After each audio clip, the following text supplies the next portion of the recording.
Hey there, I'm Keith, and I've been using the GVM BD-100 tube lights for a few shoots now, and I've come up with a few tips and tricks I've learned while using them. As a disclaimer, GVM did send me these lights to review, but no money has exchanged hands, and all these words are my own. Jumping straight into the tips, my first tip for the GVM tube lights is to be careful using these as background lights in certain situations. Since you can see the individual LEDs in these lights, you'll have to remember to keep these lights further in your background so the LEDs blend together, or shoot with a shallow enough depth of field that the LEDs begin to blend together so they look solid. I find that being able to see the individual LEDs in the backgrounds of your shot can be a little bit distracting. This is less of an issue if you're using these as a regular light source, as an off-camera source, but if these are in the shot, it's something to be aware of. I did some tests at f4, f10, and f22, and at f4 and lower, the individual LEDs tend to just blur together, and they don't really read as the individual LEDs, they read as one solid light bar. For the sake of this video, I'm filming at f4, and both this and this background light bar are both reading as solid LEDs. And if I get the light even closer, it's still reading as these solid LED bars. But if I was to go to f7 or f10, you would be able to see the shadows in between the LED lights. So that's something to be aware of. I also threw on a 1/8 Pro Mist just to see if I can get these lights to bloom more and read as a solid light at those higher aperture ranges. And I was not able to do that. At f4, it still looked good. For this video, I'm still using that 1/8 Black Pro Mist. So you can see that the light is blooming a little more. But if I were to go even higher strengths, the light blooms more, but the individual LEDs still read as individual LEDs at f7 and f10 and f22. So that doesn't really alleviate the problem. It makes the light bloom and look cool, but it doesn't really help the individual LED problem. As a side note, reflections were also showing the individual LEDs even at the wider apertures. So be careful of your reflections and flares while using these lights if you don't want to see those individual LEDs. My second tip is about leaning these up against things. The ends of each of these lights are flat and they have edges on them so they won't roll around if you just place them on a surface. However, make sure to lock the screen if you're not using a mount and just leaning these up against something.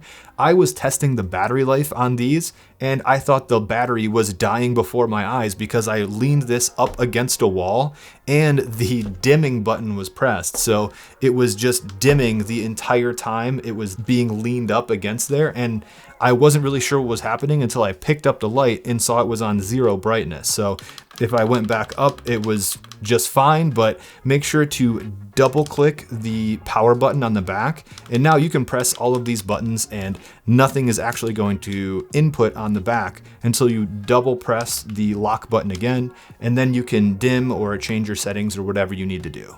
My next tip for the GVM tube lights is to use the mount that comes with your lights, but be careful while you're using that mount.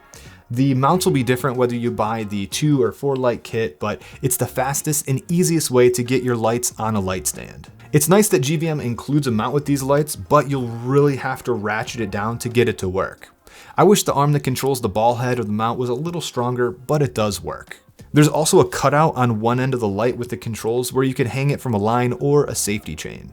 There's also a 1/4-20 on the opposite side of the light where you can mount this directly to a light stand, but I would be very careful doing this as this light is so long, it would not take much for this to be on a stand and the stand to get bumped and this light to just fall over.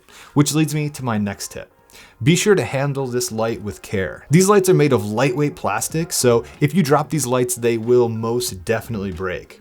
This light is not as heavy duty as other tube lights, and the ends feel very plasticky and kind of cheap. The buttons are physical buttons, but they don't have any kind of dust or weather sealing, and they just feel kind of plasticky whenever you're pressing them. If you're using these in a home office or studio, this is less of a concern, but if you are using these in the field, make sure to keep these buttons clean and definitely take care of these. The good part about the lightweight plastic is that it is so light for the size it is. The BD-100 light bar is 30.5 inches of actual light and it weighs 1.7 pounds, while the Falcon Eyes Irisa 2 is 23 inches and it weighs 3 pounds. The Falcon Eyes is built to be more rugged, but it is 7 inches smaller and weighs almost twice the weight of the GVM. Since these lights aren't as rugged as other lights, I always make sure to put these in the case when I'm not using them or traveling with them. My next tip for the GVM tube lights is to learn how to quickly navigate the screen on the back of the light. If you want to quickly switch through modes, you can go press the M button and go from the CCT mode, which we're in right now at 3200 Kelvin, and pressing M once goes to HSI and then goes to scene mode. Don't be lightning, of course. The arrows will allow you to cycle through the different current options. The gear allows you to jump through different settings, and the plus and minus buttons allow you to adjust the current options. It's pretty straightforward, but getting familiar with this back layout will really help when you have multiple lights especially. Which leads me to my next tip, is to use the master and slave modes to quickly match the settings between multiple lights. I love the fact that I can quickly sync the settings of these lights by adjusting the master and slave controls on the lights. Keep in mind you won't be able to make minor adjustments to the slave light through the master light. Both of these lights will be synced up, and any changes from the master will automatically go to the other lights. I really like this feature when I was in HSI mode because I could match my lights the exact RGB value by just manually adjusting it on one light and all the other lights just update. One thing I did realize is if I needed to change the brightness, I couldn't because all the other lights would update. I would just physically move a light farther away, or if I needed it to be brighter, I would move the light closer. And if I really needed to adjust my brightness and I couldn't get it any brighter, that's when I would go into the master and make all the brightnesses higher and then adjust the lights to be farther or closer away based on the brightness. My 7th tip for the GVM tube lights is to download the app, but understand its limitations. The GVM app lacks functionality, but it does pair with the lights really fast. It's almost strange how fast it pairs with these lights, but once you're using the app, it is kind of lacking a lot of functionality compared to other light apps. You're unable to make custom names for individual lights, and you also can't create groups of lights in the app.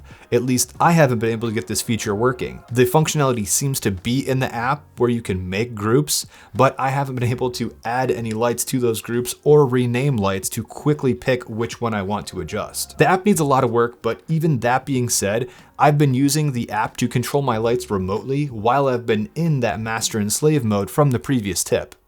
If you set up one light to master and the other to slave on the same channel, then you take the master light and you set it to app, you can connect it to the GVM app and adjust all of the settings in the GVM app, and the other lights will respond like they're still in master and slave mode. I'm not sure if this is a bug in their software, but since you're not able to add groups of lights anywhere, this is how I've been getting around it.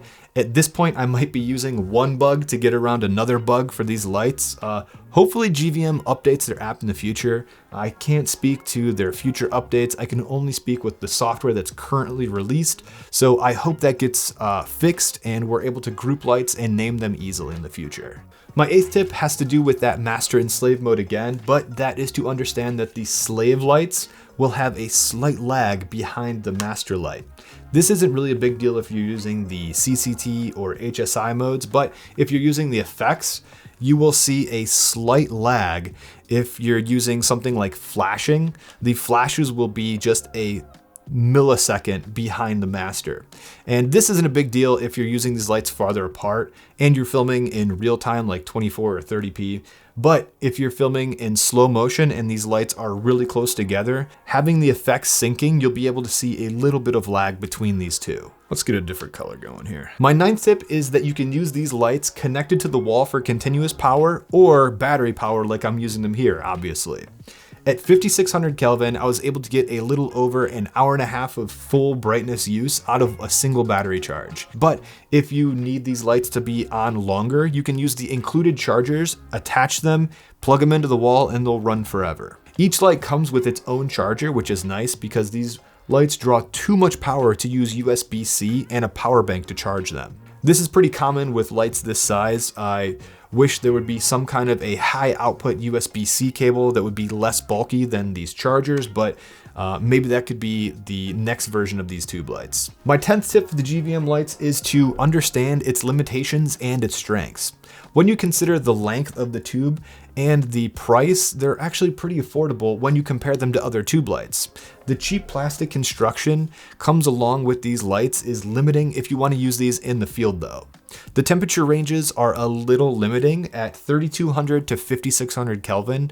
Other tube lights can go higher than 5600 Kelvin, but at the same time, I typically film at 5600 or in the HSI mode if I need a custom color. If you like to change color temperatures over 5600 Kelvin in camera to achieve some lighting effects, you'll have to use the HSI mode to achieve that. There is also no green or magenta shift in the CCT modes. If you're matching these lights with other lights, that could be a problem. You could use this as the base light and then use the green magenta shift on other lights if need be, but just know there is no green or magenta shift in the CCT mode. These are cheaper than the Nanlite Pavo tubes, but they are also comparable to the Godox tube lights. The Godox tube lights have more features, but they are shorter overall. One light isn't necessarily better or worse than the other light, it just comes down to what you will be using these lights for and how much you're willing to spend. These have been my tips and tricks for the GVM tube lights.